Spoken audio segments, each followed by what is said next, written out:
ਤੇ ਜਦੋਂ ਮੈਂ ਪਹਿਲੀ ਵਾਰੀ ਨਿਊਜ਼ੀਲੈਂਡ ਗਿਆ ਤੇ ਉੱਥੇ ਜਿਹੜਾ ਕਮਰਸ਼ੀਅਲ ਹੋਟਲ ਸੀਗਾ ਤੇ ਕਿਸੇ ਵੀ ਕਮਰੇ ਨੂੰ ਤਾਲਾ ਹੈ ਨਹੀਂ ਸੀਗਾ। ਤੇ ਮੈਂ ਉਹਨਾਂ ਦੇ ਮੈਨੇਜਰ ਨੂੰ ਪੁੱਛਿਆ ਵੀ ਲੌਕ ਨਹੀਂ ਅਵੇਲੇਬਲ। ਪਹਿਲੀ ਗੱਲ ਤਾਂ ਉਹਨੂੰ ਇਸ ਗੱਲ ਦੀ ਬੜੀ ਹੈਰਾਨੀ ਹੋਈ ਵੀ ਇਹ ਲੌਕ ਕਿਉਂ ਪੁੱਛੀ ਜਾਂਦਾ, ਕਿਉਂਕਿ ਆਪਾਂ ਤਾਂ ਉਸ ਜਗ੍ਹਾ ਤੋਂ ਗਏ ਸੀ ਜਿੱਥੇ ਕਈ ਵਾਰੀ 2-2 3-3 ਤਾਲੇ ਵੀ ਕਈ ਵਾਰੀ ਘੱਟ ਲੱਗਦੇ ਹੁੰਦੇ ਆ। ਸੋ ਸਾਡੀ ਸੁਸਾਇਟੀ ਦਾ ਜਿਹੜਾ ਨਜ਼ਰੀਆ, ਸਾਡੀ ਸੁਸਾਇਟੀ ਜਿਹੜੀ ਉਹਦੀ ਸੋਚ ਆ ਜਿਹੜੀ ਉਹਦੇ ਵਿੱਚ ਕਮਰਸ਼ਲਾਈਜੇਸ਼ਨ ਇੰਨੀ ਕੁ ਆ ਗਈ ਕਿ ਉਸ ਵਹਾਅ ਦੇ ਵਿੱਚ ਪੋਲੀਟੀਸ਼ੀਅਨ ਵੀ ਬਹਿ ਗਿਆ, ਉਸ ਵਹਾਅ ਦੇ ਵਿੱਚ ਬਿਊਰੋਕਰੈਟ ਵੀ ਬਹਿ ਗਿਆ, ਉਹਦੇ ਵਿੱਚ ਜੁਡੀਸ਼ੀਅਲ ਸਿਸਟਮ ਵੀ ਬਹਿ ਗਿਆ। ਤੇ ਓਬਵੀਅਸਲੀ ਕਿਉਂਕਿ ਪੱਤਰਕਾਰੀ ਜਿਹੜੀ ਆ ਉਹ ਵੀ ਉਸ ਸੁਸਾਇਟੀ ਦਾ ਹੀ ਹਿੱਸਾ ਆ ਤੇ ਕਿਤੇ ਨਾ ਕਿਤੇ ਉਹਦੀ ਉਸ ਵਹਾਅ ਦੇ ਵਿੱਚ ਜਿਹੜਾ ਬਹਿ ਗਿਆ। ਵੀ ਜਿਹੜੀ ਚੀਜ਼ ਡਿਸਕਸ਼ਨ ਤੋਂ ਹੱਲ ਹੁੰਦੀ ਹੋਵੇ, ਮੈਨੂੰ ਲੱਗਦਾ ਉਹਦਾ ਹਰਜ ਕੋਈ ਨਹੀਂ ਹੁੰਦਾ, ਉਹਦਾ ਤਾਂ ਕਰ ਦੇਣਾ ਚਾਹੀਦਾ। ਉਹਦੇ ਤੇ ਬੇਸਿਕਲੀ ਆਮ ਲੋਕਾਂ ਦੀ ਰਾਏ ਆ, ਆਮ ਮਤ ਹੈ। ਲੇਕਿਨ ਅੱਜ ਜਿੱਧਰ ਨੂੰ ਅਸੀਂ ਤੁਰ ਰਹੇ ਹਾਂ ਉਹ ਕੋਈ ਬਹੁਤੀਆਂ ਚੰਗੀਆਂ ਪੜਾਵਾਂ ਨਹੀਂ ਹੈਗੀਆਂ, ਉਹ ਬਹੁਤ ਚੰਗੇ ਰਾਹ ਨਹੀਂ ਹੈਗੇ ਜਿੱਧਰ ਨੂੰ ਅਸੀਂ ਤੁਰ ਰਹੇ ਇਹਨੂੰ। ਅਨਫੋਰਚੂਨੇਟਲੀ ਹੈ ਕਿ ਅਸੀਂ ਬਿਲਡਿੰਗਾਂ ਬਣਾਉਣ 'ਚ ਵਿਸ਼ਵਾਸ ਕਰਦੇ ਹਾਂ, ਲੋਕੀ ਜਿਹੜੇ ਚੰਗੀਆਂ ਸੁਸਾਇਟੀਜ਼ ਆ ਉਹ ਬੰਦੇ ਬਣਾਉਣ ਦੇ ਵਿੱਚ ਵਿਸ਼ਵਾਸ ਕਰਦੇ।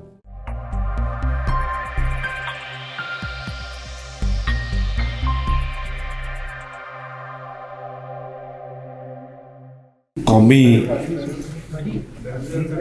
ਪ੍ਰੈਸ ਦਿਹਾੜਾ ਬਣਾ ਰਹੇ ਪੰਜਾਬ ਤੇ ਚੰਡੀਗੜ੍ਹ ਦੀ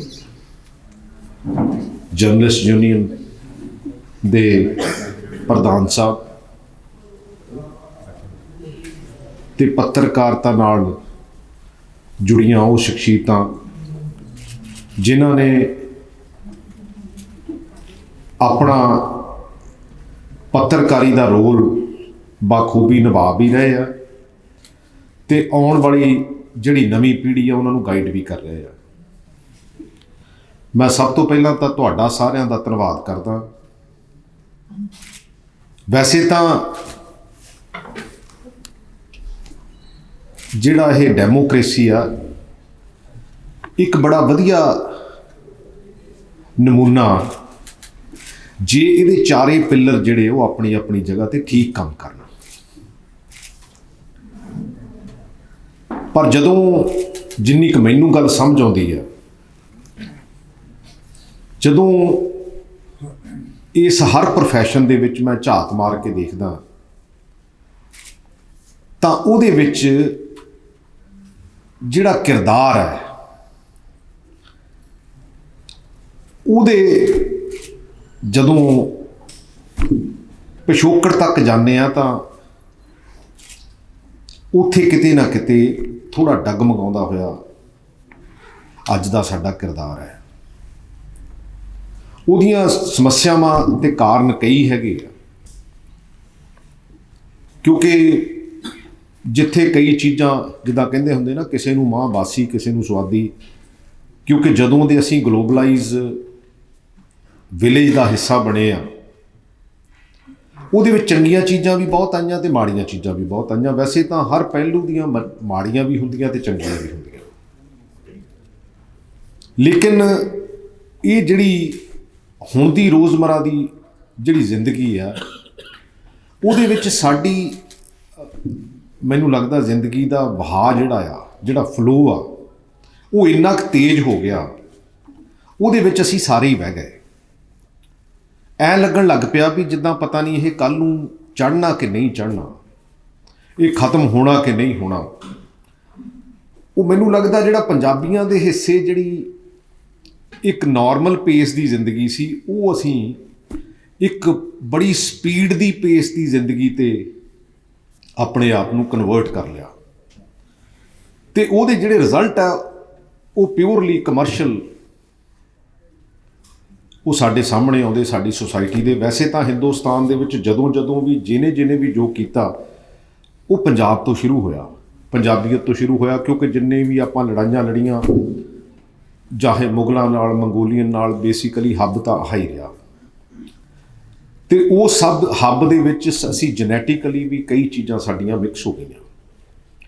ਲੇਕਿਨ ਇਸ ਸਮੇਂ ਦੇ ਵਿੱਚ ਇਹ ਜਿਹੜੀਆਂ ਚੁਣੌਤੀਆਂ ਆ ਇਹ ਹੋਰ ਵੀ ਵੱਡੀਆਂ ਆ, ਕਿਉਂਕਿ ਅੱਜ ਜਿੱਥੇ ਆਪਾਂ ਕਰਤਾਰ ਸਿੰਘ ਸਰਾਭਾ ਨੂੰ ਯਾਦ ਕਰਦੇ ਹਾਂ, ਕਿਉਂਕਿ ਉਹਨਾਂ ਦਾ ਸ਼ਹੀਦੀ ਦਿਹਾੜਾ, ਉਹਨਾਂ ਦੇ ਨਾਲ 6 ਜਿਹੜੇ ਉਹਨਾਂ ਦੇ ਸਾਥੀ ਲਾਹੌਰ ਜੇਲ੍ਹ ਦੇ ਵਿੱਚ ਉਹਨਾਂ ਨੂੰ ਸ਼ਹੀਦ ਕੀਤਾ ਗਿਆ ਸੀ। ਸ਼ਹੀਦ ਜਗਤ ਸਿੰਘ, ਬਖਸ਼ੀਸ਼ ਸਿੰਘ, ਸ਼ਹੀਦ ਸੁਰਾਇਣ ਸਿੰਘ ਛੋਟਾ ਤੇ ਸੁਰਾਇਣ ਸਿੰਘ ਵੱਡਾ, ਸ਼ਹੀਦ ਹਰਨਾਮ ਸਿੰਘ ਤੇ ਸ਼ਹੀਦ ਵਿਸ਼ਨੂੰ ਗਣੇਸ਼ ਪਿੰਗਲੇ। ਉਹ ਸਾਡੇ ਹਮੇਸ਼ਾ ਹੀ ਚਾਨਣ ਮੁਨਾਰੇ ਵੀ ਹੈ ਤੇ ਸਾਡੇ ਲਈ ਹਮੇਸ਼ਾ ਪ੍ਰੇਰਨਾ ਦਾ ਸਰੋਤ ਵੀ ਹੈ। ਗੱਲ ਕਹਿਣੀ ਬੜੀ ਸੌਖੀ ਆ, ਲੇਕਿਨ ਉਹਦੇ ਤੇ ਚੱਲਣਾ ਉਹ ਓਨਾ ਹੀ ਔਖਾ ਵੀ ਹੈਗਾ। ਜਿੱਦਾਂ ਆਪਣੇ ਕਹਿੰਦੇ ਨਾ ਵੀ ਚੈਰਿਟੀ ਬਿਗਨਸ ਐਟ ਹੋਮ, ਕਿਉਂਕਿ ਭਗਤ ਸਿੰਘ ਤਾਂ ਹਰ ਕੋਈ ਚਾਹੁੰਦਾ, ਪਰ ਚਾਹੁੰਦਾ ਗੁਆਂਢੀਆਂ ਦੇ ਘਰ ਆ, ਆਪਣੇ ਘਰ ਨਹੀਂ ਚਾਹੁੰਦਾ, ਕਿਉਂਕਿ ਇਹਨੇ ਸਮੱਸਿਆਵਾਂ ਵੀ ਬਹੁਤ ਲੈ ਕੇ ਆਉਣੀਆਂ। ਮੈਂ ਖੇਡਾਂ ਦੀ ਦੁਨੀਆ ਤੋਂ ਆਇਆ ਸੀ, ਕਿਉਂਕਿ ਇੱਕ ਛੋਟੇ ਜਿਹੇ ਜ਼ਿਮੀਂਦਾਰ ਪਰਿਵਾਰ ਤੋਂ, ਤੇ 17 ਸਾਲ ਦੀ ਉਮਰ 'ਚ, ਮੈਂ 17.5 ਸਾਲ ਦੀ ਉਮਰ ਦੇ ਵਿੱਚ ਮੈਨੂੰ ਪਹਿਲੀ ਵਾਰੀ ਜਿਹੜਾ ਉਹ ਇੰਡੀਆ ਦੀ ਟੀਮ ਦੇ ਵਿੱਚ ਜਾਣ ਦਾ ਮੌਕਾ ਮਿਲ ਗਿਆ। ਉਹ ਵੀ ਮੈਂ ਸਮਝਦਾ ਕਿ ਬਾਈ ਚਾਂਸ ਹੀ ਸੀਗਾ। ਤੇ ਹੌਲੀ ਹੌਲੀ ਉਦੋਂ ਤੋਂ ਭੱਜ ਕੇ ਅੱਜ ਤੱਕ, ਕਿਉਂਕਿ ਹੁਣ ਮੈਂ 56 ਕੁ ਦਾ ਹੋ ਗਿਆ, 57ਵਾਂ ਜਾ ਰਿਹਾ, ਮੈਨੂੰ ਲੱਗਦਾ 40 ਕੁ ਸਾਲ ਹੋ ਗਏ। ਕਦੀ ਬਾਲ ਮਗਰ ਭੱਜਣ ਲੱਗ ਪਏ, ਫਿਰ ਮੈਂ 5-7 ਨੌਕਰੀਆਂ ਕਰ ਲਈਆਂ, ਪੁਲਿਸ 'ਚ ਹੋ ਗਿਆ, ਡਾਇਰੈਕਟਰ ਸਪੋਰਟਸ ਹੋ ਗਿਆ, ਉਦੋਂ ਪਹਿਲਾਂ ਰੇਲਵੇ ਸੀ, ਏਅਰ ਇੰਡੀਆ ਸੀ, ਤੇ ਹਰ ਜਗ੍ਹਾ ਕੁਛ ਨਾ ਕੁਛ, ਤੇ ਹਰ ਜਗ੍ਹਾ ਤੋਂ ਕੁਛ ਨਾ ਕੁਛ ਸਿੱਖਣ ਦਾ ਮੌਕਾ ਮਿਲਿਆ। ਕਿਉਂਕਿ ਖੇਡਾਂ ਦੀ ਦੁਨੀਆ ਕਰਕੇ ਦੁਨੀਆ ਵੀ ਦੇਖਣ ਦਾ ਮੌਕਾ ਮਿਲ ਗਿਆ, ਤੇ ਉਹਨਾਂ ਤੋਂ ਸਿੱਖਣ ਦਾ ਬਹੁਤ ਕੁਛ ਮੌਕਾ ਮਿਲਿਆ। ਕਿਉਂਕਿ ਇਹ ਵੀ ਮੈਨੂੰ ਲੱਗਦਾ ਕਿ ਐਜੂਕੇਸ਼ਨ ਦਾ ਪਾਰਟ ਹੈ। ਜਦੋਂ ਤੁਸੀਂ ਅਲੱਗ-ਅਲੱਗ ਸੁਸਾਇਟੀ ਦੇ ਵਿੱਚ ਦੀ ਵਿਚਰਦੇ ਆ, ਤੇ ਅਲੱਗ-ਅਲੱਗ ਸੁਸਾਇਟੀ ਤੋਂ ਬਹੁਤ ਕੁਛ ਜਿਹੜਾ ਉਹ ਸਿੱਖਦੇ ਆ। ਤੇ ਜਿਹੜੀਆਂ ਚੰਗੀਆਂ ਸੁਸਾਇਟੀਜ਼ ਹੈ, ਉਹ ਹਮੇਸ਼ਾ ਸਾਫ਼ ਸੁਥਰੀ ਗੱਲ। ਮੈਨੂੰ ਇੱਕ ਵਾਰੀ ਯਾਦ ਹੈ, ਮਾਨਕ ਸਾਹਿਬ, ਮੈਂ ਹਾਲੈਂਡ ਇੱਕ ਟੂਰਨਾਮੈਂਟ ਤੇ ਗਿਆ ਸੀ, ਤੇ ਉੱਥੇ ਇੱਕ ਲੇਡੀ, ਉੱਥੇ ਲੁਧਿਆਣੇ ਤੋਂ ਗਰੇਵਾਲ ਹੈਗੇ, ਉਹਨਾਂ ਦੇ ਉੱਥੇ ਰੈਸਟੋਰੈਂਟ ਸੀਗੇ। ਇੱਕ ਹਾਲੈਂਡ ਦੀ ਲੇਡੀ ਉੱਥੇ ਰੋਜ਼ ਆਣ ਕੇ ਉਹਨਾਂ ਕੋਲ ਘੰਟਾ 2 ਘੰਟੇ ਬੈਠਦੀ ਹੁੰਦੀ ਸੀ, ਤੇ ਉਹਨੇ ਕੌਫੀ ਦਾ ਕੱਪ ਪੀਣਾ ਜਾਂ ਚਾਹ ਪੀਣੀ, ਤੇ ਮੈਂ ਉੱਦਾਂ ਹੀ ਉਹਦੇ ਨਾਲ ਗੱਲਾਂ ਗੁੱਲਾਂ ਕਰਨ ਲੱਗ ਪਿਆ। ਤੇ ਉਹ ਵੀ ਕਹਿਣ ਲੱਗੇ ਵੀ ਇਹ ਸਾਡਾ ਇਹਨਾਂ ਨਾਲ ਰਿਲੇਸ਼ਨ ਜਿਹੜਾ ਉਹ 10-15 ਸਾਲ ਹੋ ਗਏ ਆ,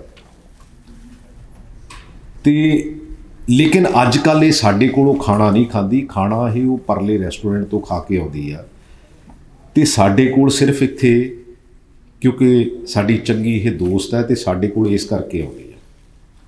ਮੈਂ ਕਿਹਾ ਜੇ ਸਾਡੀ ਮਾਨਸਿਕਤਾ ਦੇ ਹਿਸਾਬ ਨਾਲ ਦੇਖੀਏ, ਉਹ ਨਹੀਂ ਕਹਿਣਾ ਵੀ ਟਾਈਮ ਤਾਂ ਸਾਡਾ ਖਰਾਬ ਕਰਦੀ ਆ, ਤੇ ਜਦੋਂ ਪੈਸੇ ਦੇਣ ਵਾਲੀ ਵਾਰੀ ਆਉਂਦੀ ਤਾਂ ਫਿਰ ਗੁਆਂਢੀਆਂ ਦੇ, ਕਿਉਂਕਿ ਇੱਕ ਮਾਨਸਿਕਤਾ ਦੀ ਗੱਲ ਹੈ। ਤੇ ਜਦੋਂ ਮੈਂ ਪਹਿਲੀ ਵਾਰੀ ਨਿਊਜ਼ੀਲੈਂਡ ਗਿਆ, ਤੇ ਉੱਥੇ ਜਿਹੜਾ ਕਮਰਸ਼ੀਅਲ ਹੋਟਲ ਸੀਗਾ, ਮੈਂ ਕਿਉਂਕਿ ਇੰਡੀਆ ਦੀ ਟੀਮ ਦਾ ਕੈਪਟਨ ਸੀਗਾ, ਤੇ ਕਿਸੇ ਵੀ ਕਮਰੇ ਨੂੰ ਤਾਲਾ ਹੈ ਨਹੀਂ ਸੀਗਾ, ਤੇ ਮੈਂ ਉਹਨਾਂ ਦੇ ਮੈਨੇਜਰ ਨੂੰ ਪੁੱਛਿਆ ਵੀ ਲੌਕ ਨਹੀਂ ਅਵੇਲੇਬਲ। ਪਹਿਲੀ ਗੱਲ ਤਾਂ ਉਹਨੂੰ ਇਸ ਗੱਲ ਦੀ ਬੜੀ ਹੈਰਾਨੀ ਹੋਈ ਵੀ ਇਹ ਲੌਕ ਕਿਉਂ ਪੁੱਛੀ ਜਾਂਦਾ, ਕਿਉਂਕਿ ਆਪਾਂ ਤਾਂ ਉਸ ਜਗ੍ਹਾ ਤੋਂ ਗਏ ਸੀ ਜਿੱਥੇ ਕਈ ਵਾਰੀ 2-2 3-3 ਤਾਲੇ ਵੀ ਕਈ ਵਾਰੀ ਘੱਟ ਲੱਗਦੇ ਹੁੰਦੇ ਆ। ਸੋ ਸਾਡੀ ਸੁਸਾਇਟੀ ਦਾ ਜਿਹੜਾ ਨਜ਼ਰੀਆ, ਸਾਡੀ ਸੁਸਾਇਟੀ ਜਿਹੜੀ ਉਹਦੀ ਸੋਚ ਹੈ, ਜਿਹੜੀ ਉਹਦੇ ਵਿੱਚ ਕਮਰਸ਼ਲਾਈਜੇਸ਼ਨ ਇੰਨੀ ਕਰ ਗਈ ਕਿ ਉਸ ਵਹਾਅ ਦੇ ਵਿੱਚ ਪੋਲੀਟੀਸ਼ੀਅਨ ਵੀ ਬਹਿ ਗਿਆ, ਉਸ ਵਹਾਅ ਦੇ ਵਿੱਚ ਬਿਊਰੋਕਰੈਟ ਵੀ ਬਹਿ ਗਿਆ, ਉਹਦੇ ਵਿੱਚ ਜੁਡੀਸ਼ੀਅਲ ਸਿਸਟਮ ਵੀ ਬਹਿ ਗਿਆ, ਤੇ ਓਬਵੀਅਸਲੀ ਕਿਉਂਕਿ ਪੱਤਰਕਾਰੀ ਜਿਹੜੀ ਆ ਉਹ ਵੀ ਉਸ ਸੁਸਾਇਟੀ ਦਾ ਹੀ ਹਿੱਸਾ ਆ, ਤੇ ਕਿਤੇ ਨਾ ਕਿਤੇ ਉਹਦੀ ਉਸ ਵਹਾਅ ਦੇ ਵਿੱਚ ਜਿਹੜਾ ਬਹਿ ਗਿਆ। ਤੇ ਉਹਦਾ ਨੁਕਸਾਨ ਕੀ ਹੋਇਆ? ਨੁਕਸਾਨ ਸਾਡੇ ਸਾਰਿਆਂ ਦੇ ਸਾਹਮਣੇ। ਹੁਣ ਉਹਨੂੰ ਖੜਾ ਕਰਨ ਲਈ, ਕਿਉਂਕਿ ਪੰਜਾਬ ਕਿਸੇ ਦਾ, ਪੰਜਾਬੀ ਕਿਸੇ ਦੀ ਇਕੱਲੀ ਨਹੀਂ, ਪੰਜਾਬ ਕਿਸੇ ਦਾ ਇਕੱਲਾ ਨਹੀਂ, ਆਪਣਾ ਸਾਰਿਆਂ ਦਾ ਸਾਂਝਾ। ਔਰ ਉਹਦੇ ਵਿੱਚੋਂ ਸਭ ਤੋਂ ਵੱਧ ਰੋਲ ਜਿਹੜਾ ਉਹ ਪੰਜਾਬੀ ਪੱਤਰਕਾਰਾਂ ਦਾ, ਪੰਜਾਬੀ ਪੱਤਰਕਾਰਤਾ ਦਾ ਬਹੁਤ ਵੱਡਾ ਰੋਲ ਹੈ। ਮੈਂ ਜਿੱਥੇ ਤੁਹਾਡਾ ਸਾਰਿਆਂ ਦਾ ਧੰਨਵਾਦ ਵੀ ਕਰਦਾ, ਕਿਉਂਕਿ ਕਈ ਵਾਰੀ ਸਰਕਾਰਾਂ ਜਦੋਂ ਗੂੰਗੀਆਂ ਬੋਲੀਆਂ ਹੁੰਦੀਆਂ ਤੇ ਤੁਸੀਂ ਹੁੱਜਾ ਮਾਰਦੇ ਆ ਵੀ ਆਹ ਕੰਮ ਠੀਕ ਕਰਨ ਦੀ ਜ਼ਰੂਰਤ ਹੈ।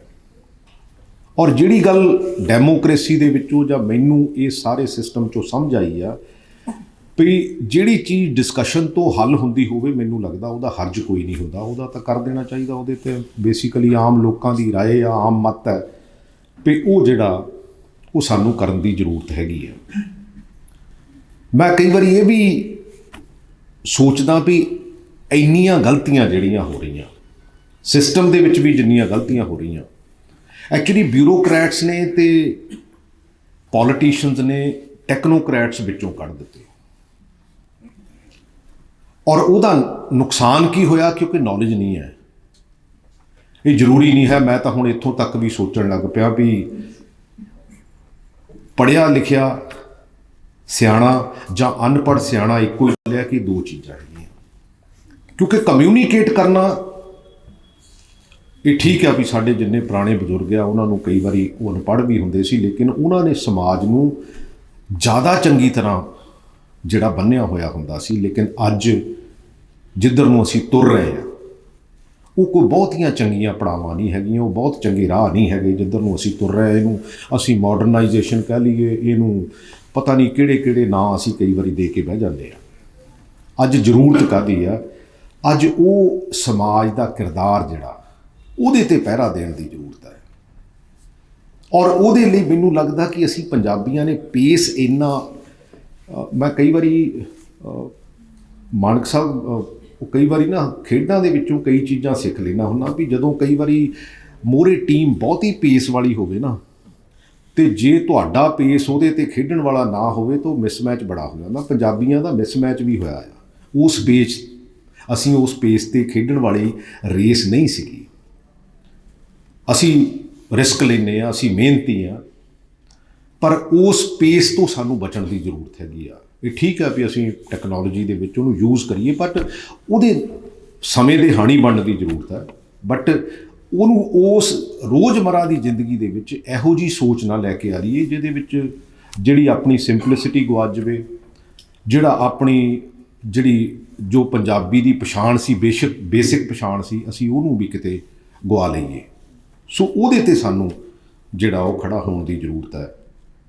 ਮੈਂ ਤਾਂ ਕਿਉਂਕਿ ਤੁਹਾਡਾ ਸਾਰਿਆਂ ਦਾ ਜ਼ਿੰਦਗੀ ਦਾ ਤਜਰਬਾ ਬਹੁਤ ਹੈ, ਜੋ ਤੁਸੀਂ ਕਹੋਗੇ, ਮੈਂ ਮਾਨਕ ਸਾਹਿਬ ਇੱਕ ਗੱਲ ਜ਼ਰੂਰ ਜਿਹੜੀ ਤੁਹਾਡੇ ਨਾਲ ਤੁਹਾਨੂੰ ਰਿਕੁਐਸਟ ਕਰਨੀ ਚਾਹੁੰਦਾ, ਕਿਉਂਕਿ ਕਮਿਸ਼ਨ ਬਣ ਜਾਣ, ਅਥਾਰਟੀਜ਼ ਬਣ ਜਾਣ, ਲੇਕਿਨ ਉਹਦੇ 'ਚ ਬੰਦਿਆਂ ਦੀ ਚੋਣ ਜਿਹੜੀ ਆ ਉਹ ਤੁਸੀਂ ਬਹਿ ਕੇ ਕਰੋ। ਕਿਉਂਕਿ ਬੰਦਾ ਜੇ ਉੱਥੇ ਹੈਗਾ, ਮੈਂ ਤਾਂ ਇਹ ਦੇਖਿਆ ਕਿ ਜੇ ਉਸ ਜਗ੍ਹਾ 'ਤੇ ਉਹ ਕਿਰਦਾਰ ਵਾਲਾ ਬੰਦਾ ਹੈਗਾ ਤੇ ਉਹਦੇ ਕੋਲੋਂ ਜੋ ਮਰਜ਼ੀ ਕਰਾ ਲਿਓ ਉਹਨੇ ਕਰ ਦੇਣਾ। ਅਸੀਂ ਭਾਵੇਂ ਇਹਦੇ ਜਿੰਨੇ ਮਰਜ਼ੀ ਤੀਥ ਬਣਾ ਲਈਏ ਇਸ ਕਮਿਸ਼ਨ ਦੇ, ਕਿਉਂਕਿ ਮੈਂ ਕਮਿਸ਼ਨ ਬਣਾਉਣ ਨੂੰ ਤਿਆਰ ਹਾਂ, ਤੁਸੀਂ ਮੈਨੂੰ ਗਾਈਡ ਕਰ ਦਿਓ। ਇਹ ਆਪਾਂ ਥੋੜ੍ਹੇ ਦਿਨਾਂ ਦੇ ਵਿੱਚ ਹੀ ਇਹਦੀ ਜਿਹੜੀ ਉਹ ਨੋਟੀਫਿਕੇਸ਼ਨ ਕਰਾ ਕੇ, ਕਿਉਂਕਿ ਦੂਸਰਾ ਹੈਗਾ ਜਿਹੜੀ ਲਾਇਬ੍ਰੇਰੀ ਐਕਟ ਆ, ਇਹ ਤਾਂ ਮੇਰੀ ਇੱਥੋਂ ਤੱਕ ਵੀ ਸੋਚ ਹੈ ਵੀ ਜਿਹੜੀ ਈਵਨ ਕਿ ਕਿਉਂਕਿ ਖੇਡਾਂ ਦਾ ਡਿਪਾਰਟਮੈਂਟ ਮੇਰੇ ਕੋਲ ਆ, ਵੀ ਜਿਹੜੀਆਂ ਅਸੀਂ ਖੇਡ ਪਾਰਕਾਂ ਬਣਾਈਏ, ਕਿਉਂਕਿ ਸਟੇਡੀਅਮ ਬਣਾਉਣ ਦੁਨੀਆ ਦੇ ਉੱਤੇ ਕਿਤੇ ਸਟੇਡੀਅਮ ਨਹੀਂ ਬਣਦੇ, ਦੁਨੀਆ ਦੇ ਉੱਤੇ ਖੇਡ ਗਰਾਊਂਡਾਂ ਬਣਦੀਆਂ। ਮੈਂ ਉਹਨੂੰ ਖੇਡ ਪਾਰਕ ਦਾ ਨਾਂ ਦਿੰਦਾ ਵੀ ਉਹਦੇ ਨਾਲ ਜਿਹੜਾ ਕਮਰਾ ਹੋਵੇ, ਰਾਦਰ ਉੱਥੇ ਵੀ ਇੱਕ ਅੱਧੀ ਲਾਇਬ੍ਰੇਰੀ ਹੋਵੇ, ਤਾਂ ਕਿ ਜੇ ਕੋਈ ਸੈਰ ਕਰਨ ਜਾਵੇ, ਕੋਈ ਖੇਡਣ ਜਾਵੇ, ਕੋਈ ਕੁਛ ਜਾਵੇ, ਜੇ ਉਹਦੇ ਕੋਲ ਅੱਧਾ ਘੰਟਾ ਹੈਗਾ ਤੇ ਉੱਥੇ ਪੜ੍ਹੇ ਜ਼ਰੂਰ ਜਾ ਕੇ। ਕਿਉਂਕਿ ਅੱਜ ਸਮੇਂ ਦੀ ਜ਼ਰੂਰਤ ਹੈ, ਅੱਜ ਸਮੇਂ ਦੀ ਡਿਮਾਂਡ ਹੈ ਜਿਹੜੀ ਨੌਲੇਜ ਹੈ।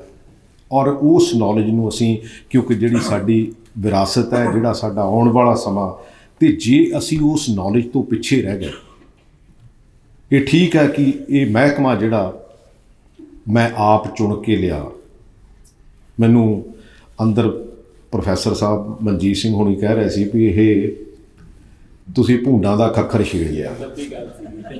ਹਾਂਜੀ, ਅੰਦਰ ਦੀ ਗੱਲ ਆ ਗਈ ਹੁਣ। ਨਹੀਂ ਅੰਦਰ ਦੀ ਹੋਈ ਆ ਗੱਲ, ਕਿਉਂਕਿ ਆਪਾਂ ਸਾਰੇ ਮੈਨੂੰ ਲੱਗਦਾ ਉਸ ਸੋਚ ਨਾਲ ਹੀ ਜੁੜੇ ਹੋਏ ਆ। ਕਿਉਂਕਿ ਮੈਂ ਕਿਹਾ ਕੋਈ ਗੱਲ ਨਹੀਂ, ਕਿਉਂਕਿ ਮੈਨੂੰ ਚੈਲੰਜਸ ਹਮੇਸ਼ਾ ਚੰਗੇ ਲੱਗਦੇ ਆ।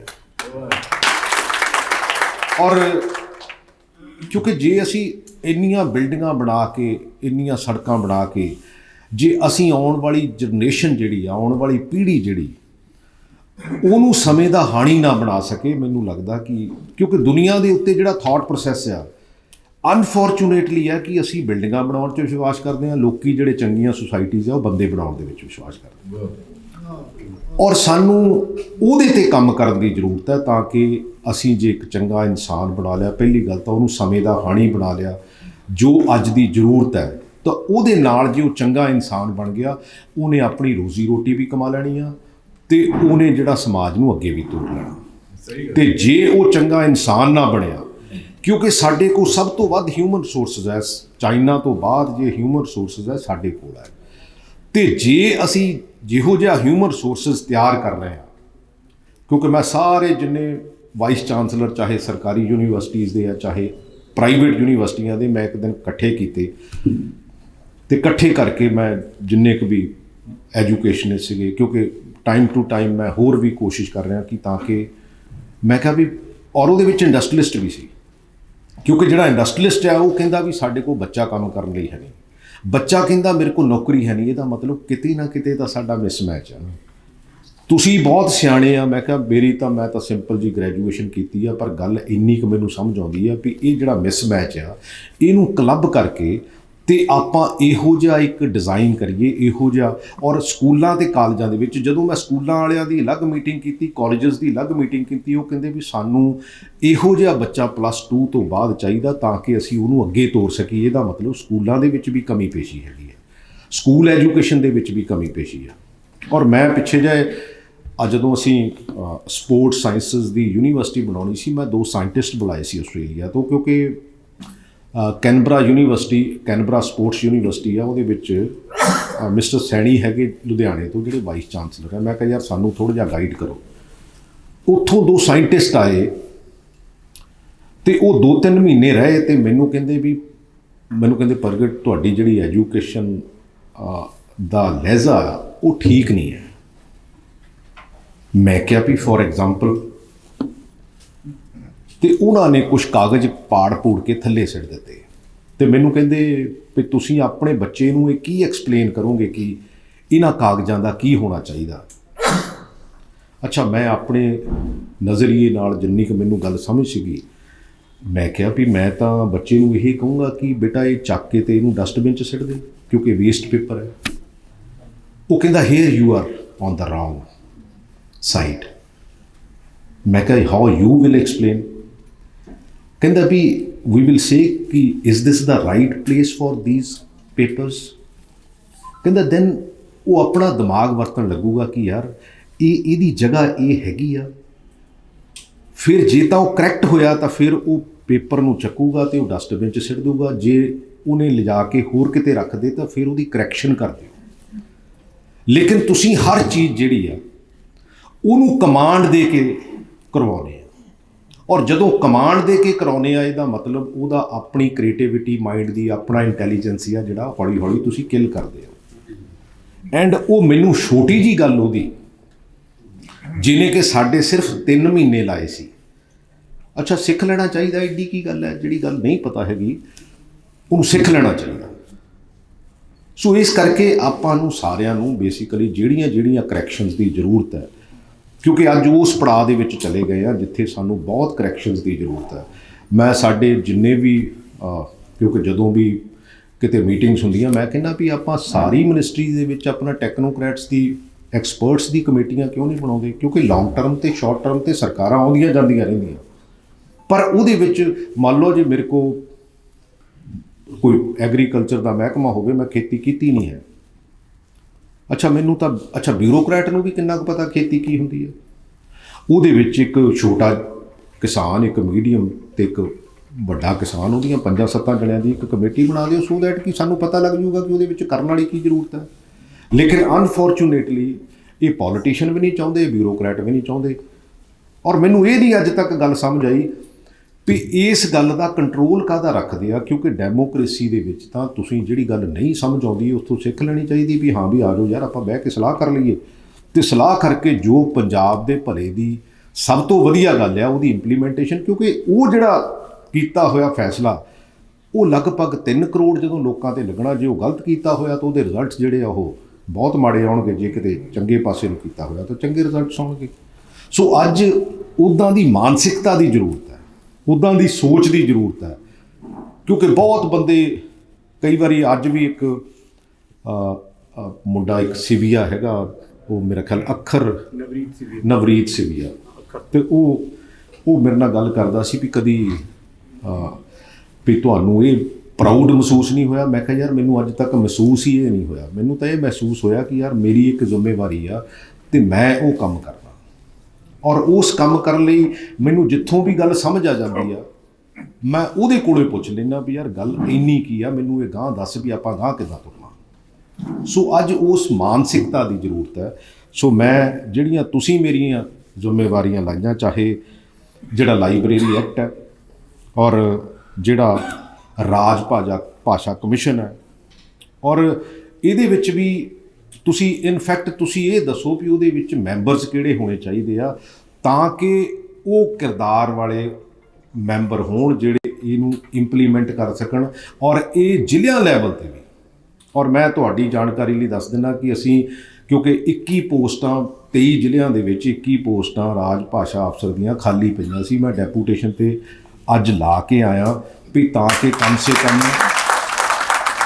ਉਹਨਾਂ ਆਫਿਸਾਂ ਦੇ ਵਿੱਚ ਜਿਹੜਾ ਘੱਟਾ ਘੁੱਟਾ ਪਿਆ ਆ ਇਹਨੂੰ ਝਾੜੋ, ਜਿਹੜੀ ਤੁਹਾਨੂੰ ਚੀਜ਼ ਦੀ ਜ਼ਰੂਰਤ ਹੈ ਉਹਨੂੰ ਆਪਾਂ ਲਿਆ ਕੇ ਤਾਂ ਇਹਦੇ ਵਿੱਚ ਪ੍ਰੋਪਰਲੀ ਇੰਪਲੀਮੈਂਟੇਸ਼ਨ। ਕਿਉਂਕਿ ਜਦੋਂ ਸਾਨੂੰ ਬਹੁਤ ਇਹੋ ਜਿਹੀ ਮਹਿਸੂਸ ਹੋਣ ਲੱਗ ਪੈਂਦਾ ਵੀ ਸ਼ਾਇਦ ਪੰਜਾਬੀ ਜਿਹੜੀ ਭਾਸ਼ਾ ਆ ਉਹ ਬਾਕੀ ਕਿਸੇ ਭਾਸ਼ਾ ਨਾਲੋਂ ਜਿਹੜੀ ਆ ਇਨਫੀਰੀਅਰ ਹੈਗੀ ਆ, ਔਰ ਉਹ ਅਹਿਸਾਸ ਜਿਹੜਾ ਉਹ ਸਕੂਲਾਂ ਦੇ ਵਿੱਚੋਂ, ਹਰ ਸੁਸਾਇਟੀ ਦੇ ਵਿੱਚੋਂ, ਮੈਨੂੰ ਲੱਗਦਾ ਕਿ ਉਹ ਸਾਡੇ 'ਤੇ ਇੱਕ ਜਿਹੜਾ ਕਿਤੇ ਨਾ ਕਿਤੇ ਜ਼ਹਿਨ ਦੇ ਵਿੱਚ ਜਿਹੜਾ ਉਹਨੂੰ ਵਾੜ ਦਿੱਤਾ ਜਾਂਦਾ, ਉਹ ਸਾਨੂੰ ਉਹਦੇ 'ਚੋਂ ਕੱਢਣ ਦੀ ਜ਼ਰੂਰਤ ਹੈ। ਕਿਉਂਕਿ ਦੁਨੀਆ ਦੇ ਵਿੱਚ ਚਾਈਨਾ ਨੇ ਵੀ ਤਰੱਕੀ ਕੀਤੀ ਹੈ, ਉਹਨੇ ਚਾਈਨੀਜ਼ ਦੇ ਵਿੱਚ ਕੀਤੀ ਆ, ਜੇ ਜੈਪਨੀਜ਼ ਨੇ ਕੀਤੀ ਆ, ਫਰੈਂਚ ਨੇ ਕੀਤੀ ਹੈ, ਇਹਦੇ 'ਚ ਸਮੱਸਿਆ ਕਿੰਨੀ ਕੁ ਹੈ।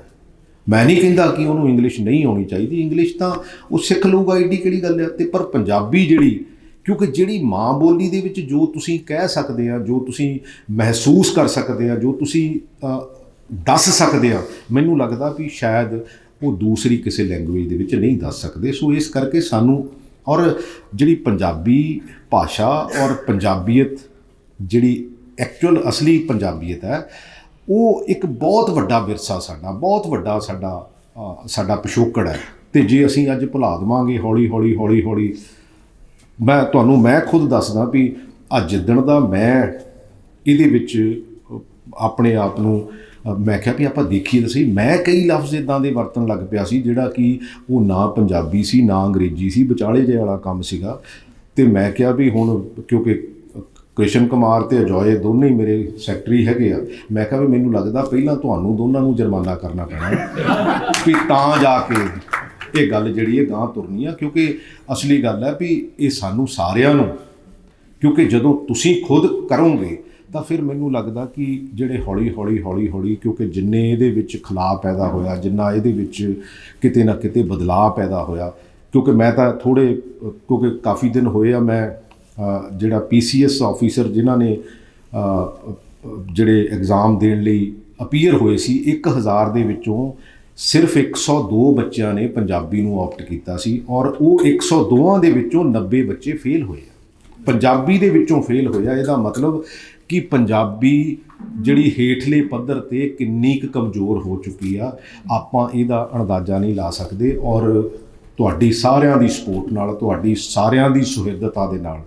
ਆਪਾਂ ਡੈਫੀਨੇਟਲੀ ਇਹਦੇ 'ਤੇ ਕੰਮ ਕਰਾਂਗੇ, ਇੱਕ ਟੀਮ ਦੇ ਤੌਰ 'ਤੇ ਕੰਮ ਕਰਾਂਗੇ। ਤੁਸੀਂ ਮੈਨੂੰ ਗਾਈਡ ਕਰਦੇ ਰਹੋ, ਤੁਸੀਂ ਮੈਨੂੰ ਦੱਸਦੇ ਰਹੋ, ਅਤੇ ਇਹ ਅਸਲੀ ਗੱਲ ਹੈ, ਇਹ ਮੇਰੀ ਕਲਮ ਨਹੀਂ ਹੈ, ਇਹ ਤੁਹਾਡੀ ਕਲਮ ਹੈ, ਕਿਉਂਕਿ ਤੁਸੀਂ ਹਮੇਸ਼ਾ ਇਹਦਾ ਝੰਡਾ ਬੁਲੰਦ ਰੱਖਿਆ, ਔਰ ਆਪਾਂ ਸਾਰੇ ਰਲ ਕੇ ਇਹਦਾ ਝੰਡਾ ਜਿਹੜਾ ਆਉਣ ਵਾਲੇ ਸਮੇਂ ਦੇ ਵਿੱਚ, ਕਿਉਂਕਿ ਜਿਹੜੇ ਬੋਰਡਸ ਹੈਗੇ ਆ ਜਾਂ ਜਿਹੜੀਆਂ ਚੀਜ਼ਾਂ ਵੀ ਹੈਗੀਆਂ, ਕਿਉਂਕਿ ਅਸੀਂ ਪੰਜਾਬੀ ਯੂਨੀਵਰਸਿਟੀ ਨਾਲ ਟਾਈ ਅਪ ਵੀ ਕਰ ਲਿਆ ਹੈਗਾ, ਜਿਹੜੇ ਉਹ ਕਿਉਂਕਿ ਇਹਨੂੰ ਸਾਰੇ ਨੂੰ ਇੰਪਲੀਮੈਂਟ ਕਰਨ ਲਈ, ਕਿਉਂਕਿ ਉਹਦੀ ਵੀ ਮੇਰਾ ਖਿਆਲ ਹੈ ਕਿ ਉਹਨਾਂ ਨੇ 50 ਲੱਖ ਰੁਪਏ ਦੀ ਡਿਮਾਂਡ ਕੀਤੀ ਆ। ਮੈਂ ਆਲਰੇਡੀ ਫਾਈਲ ਜਿਹੜੀ FD ਨੂੰ ਭੇਜਤੀ, ਮੈਂ ਕਿਹਾ ਇਹਦੇ ਤੋਂ ਬਿਨਾਂ ਸਾਡਾ ਚਾਰਾ ਨਹੀਂ, ਤਾਂ ਕਿ ਇਹ ਸਾਰੇ ਡਿਪਾਰਟਮੈਂਟਸ ਦੇ ਵਿੱਚ ਕਈ ਵਾਰੀ ਹੁੰਦਾ ਕਿ ਅਫਸਰਾਂ ਨੂੰ ਲਿਖਣ ਦੇ ਵਿੱਚ ਸਮੱਸਿਆ ਆਉਂਦੀ ਆ। ਮੈਂ ਕਿਹਾ ਇਹ ਟੈਕਨੋਲੋਜੀ ਦਾ ਜ਼ਮਾਨਾ ਤੇ ਅੱਜ ਇਹ ਸਮੱਸਿਆ ਜਿਹੜੀ ਉਹ ਤੁਹਾਨੂੰ ਨਹੀਂ ਆਉਣ ਦਿੰਦੇ, ਲੇਕਿਨ ਇਹ ਆ ਕਿ ਆਪਾਂ ਇੰਪਲੀਮੈਂਟ ਜਿਹੜੀ ਆ ਇਹਨੂੰ ਕਰਾਉਣਾ ਜ਼ਰੂਰ ਹੈ। ਸੋ ਇਹਨਾਂ ਲਫ਼ਜ਼ਾਂ ਨਾਲ ਮੈਂ ਜਿੱਥੇ ਤੁਹਾਡਾ ਸਾਰਿਆਂ ਦਾ ਧੰਨਵਾਦ ਕਰਦਾ ਔਰ ਇਹ ਆਸ ਕਰਦਾ ਕਿ ਆਪਾਂ ਸਾਰੇ ਰਲ ਕੇ ਇਹ ਜਿਹੜੇ ਦੋਨੇ ਤਿੰਨੇ ਤੁਸੀਂ ਮੇਰੀ ਜ਼ਿੰਮੇਵਾਰੀ ਲਾਈ ਆ ਉਹਨੂੰ ਆਪਾਂ ਇਕੱਠੇ ਹੋ ਕੇ ਨਿਭਾਵਾਂਗੇ। ਬਹੁਤ ਬਹੁਤ ਧੰਨਵਾਦ।